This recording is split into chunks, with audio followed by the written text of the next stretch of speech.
মাদ্রাসার আজকে সূচনা, আজকে সবক হলো। কাজে ছাত্রদেরকে বলো খবরদার, এখানে এলেম এবং আমল। কিসের জন্য আসছেন ভাই? জোরে বলেন বলেন। কি সবাই বললেন না কেন? ঘটনা কি? এলেম এবং আমল। এলেম এবং আমল। আমলের জন্য শর্ত এলেম। আমলের জন্য শর্ত কি?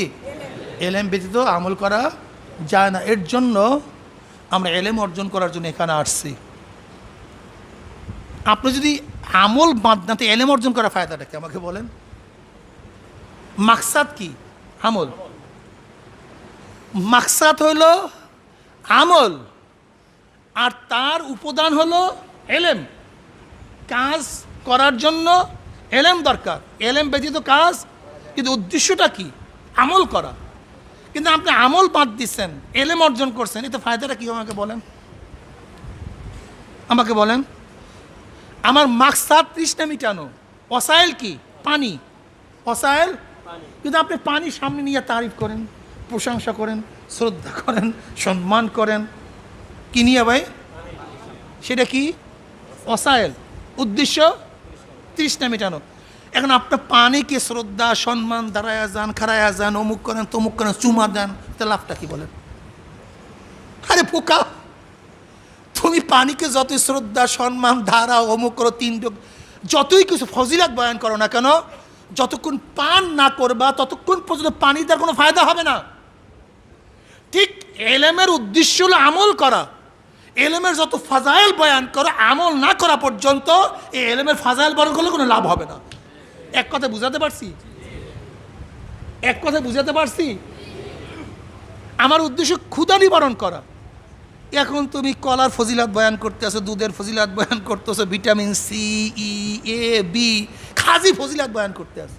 ও ভাই, ভিটামিন সির এই ফজিলত, এর এই ফজিলত, বির এই ফজিলত, ডির এই ফজিলত, অমুক খানায় সুস্বাদু, অমুক ফলের মধ্যে এই মজা, আর খালি ফজিলত বয়ান করো।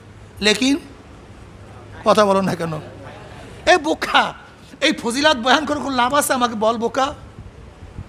হ্যাঁ, এক ব্যক্তি দুধের ফজিলত সম্পর্কে কিছু জানে না, সে দুধ খায়।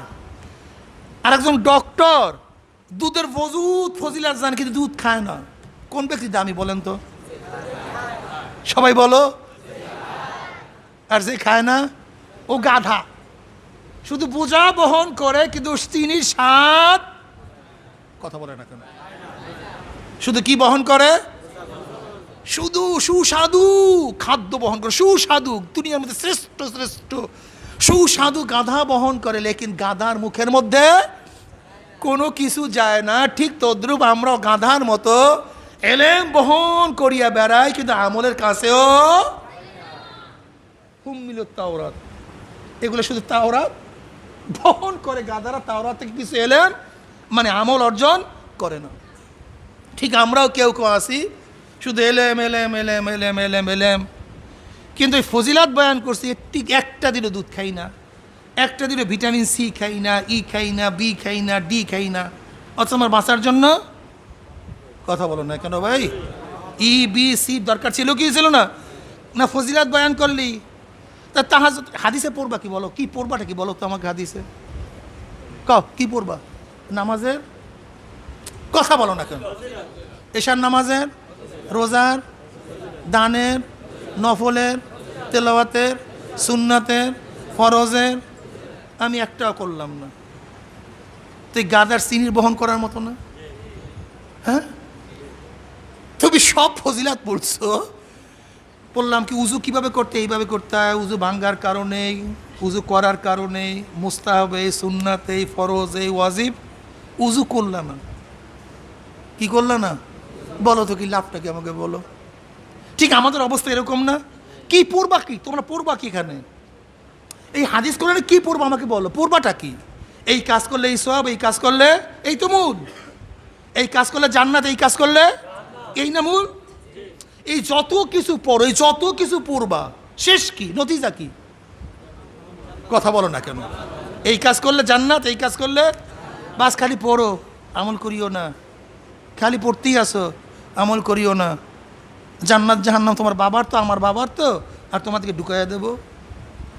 ঠিক আমাদের অবস্থা এই। ভিটামিন সির ফজিলাত বয়ান করে, ভাই তোমার ভিটামিন সির খুব প্রয়োজন, যে তোমার স্বাস্থ্য এই অবস্থা, ঘাও শুকায় না, কাজে ভিটামিন সি যত বেশি বেশি খাবা তত কি ঘাও, জানেন না ঘাও যদি না শুকাতে বেশি কি খাইতে হয়, ভিটামিন সি খাইতে হয়। তুমি ফজিলাত পড়ছো আমার ঘাও বিশাল আছে, ভিটামিন সি খাইয়া আমি কিন্তু একদিনও ভিটামিন সি খাই নয়। আরে গাদা তোর ভিটামিন সির ফজিলাত জানি না লাভটা কি, তোর ঘাও কি সারবে? কি পড়বা, কি কেতাবের মধ্যে পড়বাটা কি তোমরা? কেতাবুল এলেম পড়বা, কেতাবুল উজু পড়বা, কেতাবুল ইমান পড়বা, কেতাবুল তৌহিদ পড়বা, তহরাত পড়বা, সলাৎ পড়বা, জাকাত পড়বা। একদিনও জাকাত দিও না, সলাৎ পড়িও না, রোজা রাখিও না, হজ করিও না, জিহাদ করিও না, সব মাক্কি মারো আর ঘুমাও, আর ফজিলাত পড়বা শুধু হাদিসের মধ্যে। এতে লাভ নেই। এটা হলো গাধার চিনির বস্তা বহন করার মতো। বলেন কি, বলেন কি ভাই, কি হয় গাধা? কিন্তু কথা বলেন না কেন? কিন্তু ঠিক আমরাও এলেমের বস্তা বহন করি, কিন্তু এলেম থেকে আমল না করিয়া স্বাদ গ্রহণ করি না। কাজে আল্লাহ পাক আমাকে এবং আমাদের সবাইকে গাধার চিনির বস্তার থেকে হেফাজত করুক, বরং স্বাদ গ্রহণ করার তৌফিক দাও। শুধু যেন গাধার মতো বস্তা বহন না করি, বরং তার থেকে স্বাদও গ্রহণ করি। আল্লাহ পাক এলে এবং আমলে তারাক্কি দান করে। বহুত মাদ্রাসা আছে, চরমনে আসছেন কেন? এই তোলাবা, বাংলাদেশে মাদ্রাসার অভাব নেই, চরমনে আসছেন কেন? দুই কারণ, এলেম, বলেন বলেন সবাই বলেন, দেখি এলেম আমল করার জন্য আসছেন। আজকে জোহরের নামাজে তাকবীরুল্লাহ পান নাই, এরকম কি কে আছেন বলেন তো? তাকবীরুল্লাহ পান নাই, হাত তোলেন। আজকে প্রথম দিন হাত তোলেন, তাকবীরুল্লাহ পান নাই। আরে ভাই হাত তোলেন সবাই, আমি দেখছি অনেকেই তোলেন, হাত তোলেন সবাই। তাকবীরুল্লাহ পান নাই, হাত নামাই। সুন্নাত আজকে জোহরের আগে পড়ি নাই, আগে জোহরের আগে 4 রাকাত সুন্নাত পড়ি নাই। আজকে প্রথম দিন তো একটু আমরা শরম লজ্জাহীন একটু হাত তুলি, তো কে সুন্নাত পড়ি নি হাত তুলি? তোলেন, আপনিও তোলেন, হাত তোলেন। হ্যাঁ হাত তো জোরে তোলেন, আরও জোরে। দেখছেন তার মানে কি হইল? তার মানে হলো এখনই আপনারা জলদি জলদি আসরের আগে বা আসরের পরে পড়লে অসুবিধা নেই, কিন্তু কাজা হয়েই গেছে। কাজা কি পরে পরে পড়িয়ে নিয়েন এই অক্তের মধ্যে, হ্যাঁ অক্তের মধ্যে পড়ে নিয়েন। কাজে আল্লাহ আমাদের দেখছেন। অথচ দেখবেন আমরা কি করবো, উঠে সুন্নাতের ফজিলত বয়ান করবো, 1 রাকাত নামাজ পড়লে এই সওয়াব, এই ফজিলত, কি কথা ঠিক না? কি হাদিস কোরআনটা কি কথা বুঝাতে পারিনি। হাদিস কোরআনটা কি তাকবীরুল্লাহর সাথে নামাজ পড়লে এই সওয়াব, এইটাই পড়বেন না হাদিসের মধ্যে? জোহরের আগে 4 রাকাত সুন্নাত পড়লে এই সওয়াব, এইটা পড়বেন না হাদিসের মধ্যে? হ্যাঁ, জামাতের সাথে মাসবুক না হলে এই সওয়াব, তাকবীরের সাথে নামাজ পড়লে এই সওয়াব, এইটা পড়বেন না হাদিসের মধ্যে? হুজুরি কলবের সাথে নামাজ পড়লে এই সওয়াব। যদি আজকে বলি তাকবীরে উলার থেকে শুরু করে সালাম ফিরবার আগ পর্যন্ত মন এদিক ওদিকে যায় না, হুজুরি কল ছিল, আমি তো হাত তুলতে পারবোই না। প্রথম শুধু কই আমার আত্মবাদ, আমি তো পারবোই না। হয়তো বা কেউ পারতে পারে, কিন্তু আমাদের অধিকাংশই দেখবেন অথচ তিরমিজির মধ্যে রওয়ায়াত আসছে, যেই ব্যক্তি তাকবীর তাহরিমার থেকে শুরু করে সালাম ফিরে আগ পর্যন্ত এক মুহূর্তের জন্য কলব এদিক ওদিকে যায় না, তার জন্য জাহান্নাম হারাম, জান্নাত ওয়াজিব। পড়বেন হাদিসে দেখবেন, ও কল রাসূলুল্লাহ সাল্লাল্লাহু আলাইহি ওয়াসাল্লাম, বাস। অথচ এই মতো পড়ে আসছি। আপনি কি একদিনও দেখছেন যে হাদিসটা আমার মধ্যে সেট হয়েছে কিনা? উদ্দেশ্য ভিন্ন। বর্তমান আমাদের উদ্দেশ্য ভিন্ন। গাধার চিনির বহন করার মতো, শুধু চিনি বহন করি, স্বাদ গ্রহণ করি না। সুস্বাদু মিষ্টি বহন করি, কোনোদিন খেয়ে দেখলাম না। এলেম বহন করি, আমল করি না। এই হলো আমাদের অবস্থা, এই হলো অবস্থা। সব জেনে কেমন দুনিয়াদার হয়ে গেছে। আল্লাহ মাফ করুক। সাহাবাদের মধ্যে মাত্র কয়েকজন ফকি ছিলেন, 7 জন, কেউ বলে 5 জন। সবাই মুহাদ্দিস ছিলেন না। সাহাবায়ে কেরাম রিদওয়ানুল্লাহি তাআলা আলাইহিম আজমাইনদের মধ্যে এমন অনেক সাহাবী ছিলেন যারা তোমরা ছোটরা যে হাদিস জানে এই পরিমাণ হাদিসও জানতেন না হয়তো বা, কারণ সাহাবী কি নবী আলাইহিস সালাম জীবনে একবার যে ইমানের সাথে দেখছে, ইমানের সাথে হয়তো আমার নবীকে দেখছে, জেহাদে চলে গেছে, কারবার শেষ, এলেম এত ছিল না, আমলে বেশি করতে পারে নাই। আমার নবীকে দেখছে, চলে গেছে মরুভূমির মধ্যে, আর কোনোদিন আমার নবীকে দেখেন নাই, সাহাবাদের সাথে মিশেন নাই, বহবর আহলে এলেমদের সাথে উঠা বসা করেন নাই, কিন্তু আল্লাহ পাক ইমানের সাথে দুনিয়ার থেকে বিদায় হয়ে গেছে। কিন্তু তোমাদের অনেকে তো অনেক অনেক জানো, কিন্তু সে অত বেশি, কিন্তু এরপরে একজন সাহাবীর, আদনা সাহাবীর, যে আমার নবীকে একবার ইমানের সাথে দেখছে, ইমানের সাথে দুনিয়া থেকে বিদায় হয়ে গেছে, গোটা দুনিয়ার সমস্ত আহলে ইলম একত্রিত হলেও তাদের একটা পশমের সমতুল্য হতে পারে না, একটা পশমের সমতুল্য হতে পারে না।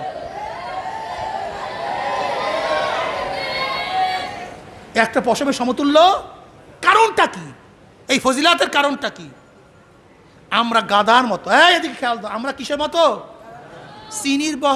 চিনির বোঝা বহন করি কিন্তু স্বাদ গ্রহণ করি না, সুস্বাদু দুধ বহন করি কোনোদিন দুধ পান করি না, দামি দামি ফল বহন করি কিন্তু কোনোদিন ফল ভক্ষণ করি না, এলেম অর্জন করি লেকিন আমল করি না। আল্লাহ পাক আমাকে এবং আমাদের সবাইকে এলেম ও আমল করা তৌফিক দান করেন। জামিয়ার ছাত্র, জামিয়ার চরমোনায় জামিয়ার ছাত্রদেরকে বলবো, এখানে শুধু এলেম অর্জন করার জন্য আসনে, আমল করার জন্য আসছে। এখানে শুধু এলেম অর্জন করার, অবহুত মাদ্রাসা আছে এলেম অর্জন করার, যাও সেখানে, কিন্তু এখানে উদ্দেশ্য এলেম এবং আমল। শুধু চিনি উদ্দেশ্য না, তার থেকে স্বাদ গ্রহণ করা আমার উদ্দেশ্য, তার থেকে ভিটামিন অর্জন করা আমার উদ্দেশ্য। শুধু দুধের স্বাদ গ্রহণ করা উদ্দেশ্য না, তার মধ্যে যে ভিটামিন আমার মধ্যে আসা উদ্দেশ্য। ঠিক আমার শুধু এলেম অর্জন করা উদ্দেশ্য না, বরং এলেম ব্যতীত আমল করা যাবে না, ব্যতীত আমি এলেম অর্জন করি। ঠিক না ভাই? হাজে আল্লাহ পাক রব্বুল আলামিন আমাকে আমাদের সবাইকে এলেম ও আমল করার তৌফিক দান করুন। এই নসিহাতগুলি আমাকে মানার আল্লাহ পাক তৌফিক দান করুন, আমাদের সবাইকে মানার তৌফিক দান করুন। আজকে থেকে নিয়াত করবো তাকবীরে উলা ছাড়বো না। এই তোলাবা, এতদিন অনেকেই ভাবছো যে আমরা কওমিয়া ছাত্ররা তো তাকবীরুল্লাহর সাথে পড়ি, হয়তো বা আলিয়ার ছাত্ররা পড়ে না, কাজী তারা ওখানে উজু করে, ওখানে তারা নামাজের সময় গোসল করে। এখন কিন্তু আলিয়া মাদ্রাসা বন্ধ। এবার বুঝবো যে কারা নামাজের সময় গোসল করে, নামাজের সময় উজু করে। কি কথা বুঝাতে পারি না? কি কথা বলেন না কেন? এবার বুঝা যাবে কেটা নামাজের সময় ওখানে উজু করে, কেটা ওখানে বই গোসল করে। এতদিন একজনে চালাই যেত। এবার দেখো পাগড়ি, অনেক সময় কত মনে হয় যে আলিয়ার ছাত্ররা পাগড়ি বাঁধে না, এলজাম অন্যের উপরে দিয়ে। এবার দেখবো কয়জনে পাগড়ি বাঁধো, কয়জনে পাগড়ি, ও সমস্ত কথা বুঝি না। দালাইল মায়াল পড়ে, পর থেকে পাগড়ি বাঁধবা। উস্তাদদেরকে বলছি প্রত্যেক উস্তাদ পাগড়ি বাঁধবেন, এটা লেবাসুত তাকওয়া যালিকা খাইর। প্রত্যেক উস্তাদ পাগড়ি বাঁধবেন, প্রত্যেক ছাত্র পাগড়ি বাঁধবে। কোনো ছাত্রের মাথায় বড় চুল থাকবে না, কোনো ছাত্র গোল জামা ছাড়া পরবে না, নেসপোশাক জামা সবাই পরিধান করবে। ছাত্ররা তাহাজ্জুদ পড়ার অভ্যাস করবা, ভোর রাতে জাগানো হবে। আজকা কাম কালপন না ঢাল, আজকা কাম মনে আছে? পড়ছো? আজকা কাম, আজকের সবক কালকে না, আজকের সবক আজকে। বলেন বলেন, আজকের সবক, আজকের সবক। এ ভাই তুমি আজকে এক সপ্তাহ পড়ইছ, পরমু নে কাইল, কাইল কয় সপ্তাহ হইল? ঠিক আছে, পরমু নে কাইল কয় সপ্তাহ? এক সপ্তাহ গেলে মাথার মধ্যে, পরের দিন চক্ষু অন্ধ, এখন আর কিছু দেখি না, কিছু দেখি না। এই পলাপলি শুরু, এই পলাপলি শুরু, মারামারি শুরু। না হবে না, কাজ আর হবে না, আর কাজ হবে না, কারবার শেষ, রপ্ত শেষ। একটা ঘন্টা বৎসরের মধ্যে আমি মিস দেবো না, 1 ঘন্টা না, 1 ঘন্টা না। আজকে থেকে শপথ করো, এই সবক অনুষ্ঠানে শপথ করো। আজকে নিয়াত করো, আজবি জাজম, আর আজবি জাজম কাল ফেল। পুক্তা নিয়াত কাজের মতো। আজকের থেকে নিয়াত করো এই বৎসরের মধ্যে একটা সবক নাগা দেব না, একটা সবকও না। ইনশাআল্লাহ নিয়াত করো ভাই। ইন্নাল্লাহ লা ইয়ানজুরু ইলা সুওয়ারিকুম ওয়া আমওয়ালিকুম ওয়ালাকিন ইয়ানজুরু ইলা নিয়াতিকুম ওয়া কুলুবিকুম। আল্লাহ পাক তাকানো অবস্থায় আছেন, তুমি নিয়াত করো। আসসাইয়ু মিন্নি ওয়াল ইতমামু মিনাল্লাহ। আমার থেকে চেষ্টা পূর্ণতা ঘটাবেন কে? আমি নিয়াত করলাম, মাওলা হে আমি নিয়াত করার মতো করলাম, আমি একটা সবকও মায়ের দেব না। তুমি নিয়াতের উপর আমল করার তৌফিক দান করো। যদি তুমি ঠিক মতো নিয়াত করতে পারো, আর নিয়াত কাল ফেল। নিয়াত কিসের মতো? কাজের মতো। এর জন্য তুমি যদি নিয়াত ঠিক আজমি জাজ করতে পারো, তাহলে ইনশাআল্লাহ আল্লাহ পাক রব্বুল আলামিন তোমার নিয়াতের দিকে তাকায়া, ইন্নাল্লাহ লা ইয়ানজুরু ইলা সুওয়ারিকুম ওয়া আমওয়ালিকুম ওয়ালাকিন ইয়ানজুরু ইলা নিয়াতিকুম ওয়া কুলুবিকুম। আমাদের কলবের দিকে আল্লাহ পাক তাকায় আছেন। কাজে নিয়াত করো এবং দোয়া করো আল্লাহর কাছে, মাওলা হে নিয়াত করছি। কি নিয়াত করছি না? আলহামদুলিল্লাহ। কি নিয়াত করছি না? আলহামদুলিল্লাহ। নিয়াত করো, আজকে থেকে নিয়াত করে একটা ঘন্টা মিস দেব না। আমি প্রতিদিনের সবক প্রতিদিন আদায় করব। আমি 2 দিনের সবক একদিন আদায় করতে, ভাই পারবেন? এটা পারবেন আপনারা? এই কোরআন শরীফ জানতো আমাকে, আমি একটা দেখাই ভাই, দেখেন এটা পাতলা পৃষ্ঠা না, এটা পাতলা পৃষ্ঠা না, এখানে অনেকগুলো পৃষ্ঠা না, কিন্তু একটা পৃষ্ঠা ছিল খুবই হালকা, বাতাসে উড়বে, কিন্তু অনেকগুলো পাঁচটা একত্রিত হওয়ার কারণে ভারী হয়ে গেছে। আরও এবার বহন করতে পারবেন না, ঠিক না ভাই? ঠিক তদ্রুপ আজকে আপনি যেই পড়াটা আদায় করলেন না, কালকেও করলেন না, এই কি হইতেছিল? আর পারবেন না। তুলা অনেক হালকা, একত্রিত করলে অনেক ওজন। আজকের সবক খুবই হালকা, জমান কি হয়ে যাবে? কথা বলেন না কেন? আজকের সবক কিন্তু জমালে আমি জমাবো না। আজকের সবক যত রাত্র হোক না কেন, নাস্তা না খেয়ে, গোসল না, একদিন গোসল না করলে কিছু হয় না বেটা, একদিন গোসল না করলে কিছু হয় না। গোসল একদিন না, কিন্তু খবরদার ঘুম ঠিক রাখবা। 6 ঘন্টা ঘুমাবা তোমরা, চেষ্টা করবে 6 ঘন্টা ঘুমাবার জন্য। এইটা খুব জরুরি, এটা খুবই জরুরি। অনেক ছাত্ররা ঘুম বাদ দিয়ে যারা পড়াশোনা করার চেষ্টা করে, এটা ভুল, গলত থিওরি। এ থিওরি আদৌ ঠিক না, গলত, একেবারে গলত, চরম গলত, একেবারে গলত, চরম গলত, একেবারে গলত, চরম গলত। 6 ঘন্টা কমপক্ষে ঘুমাবা, 5 ঘন্টার কম ঘুমাবাই না। কারণ জেহেন যত সুস্থ থাকবে তোমার ইয়াদ তত বেশি হবে, জেহেন যত খারাপ থাকবে ইয়াদ তত। জেহেনকে যত সুস্থ রাখবা তোমার এলেম তত মজবুত হবে, জেহেনকে যত কুলুষিত করবা এলেম তত অর্জন কম হবে। মাথা ঠান্ডা রাখো, সুন্দর রাখো মাথা, দেখবা যা পড়বা ইয়াদ হয়ে যাবে। আর মোবাইল দিয়া গরম করে, খবরদার, মোবাইল তো এমনিতেই হুজুরে তোমাদের মোবাইল সিনেই নিয়ে যাবে, তখন বলার কিছু থাকবে না। বুঝছো কি বলছি? এই মোবাইল নিয়ে দৌড়াদৌড়ি ফালাফালি বাদ দাও, মোবাইল থাকবে না। তাকবীরুল্লাহর সাথে নামাজ পড়বো, পাগড়িতে নামাজ পড়বো, একটা সবক নাগা দেব না, তাকবীর ইনশাল্লাহ ফেল করব না, জিকির আজকার ঠিক মতো করবো, পাগড়ি পরিধান পরে নামাজ পড়বো। কোনো পাগড়ি, একজনের পাগড়ি না থাকে এরকম চাই না, সবার পাগড়ি পরা চাই, সবার পাগড়ি থাকবে, একটা ক্লাসও নাগা দেব না, এবং মাদ্রাসার কানুন অনুযায়ী চলবো। আল্লাহ পাক আমাকে এবং আমাদের সবাইকে এই নসিহাতগুলির উপরে আমল করার তৌফিক দান করেন।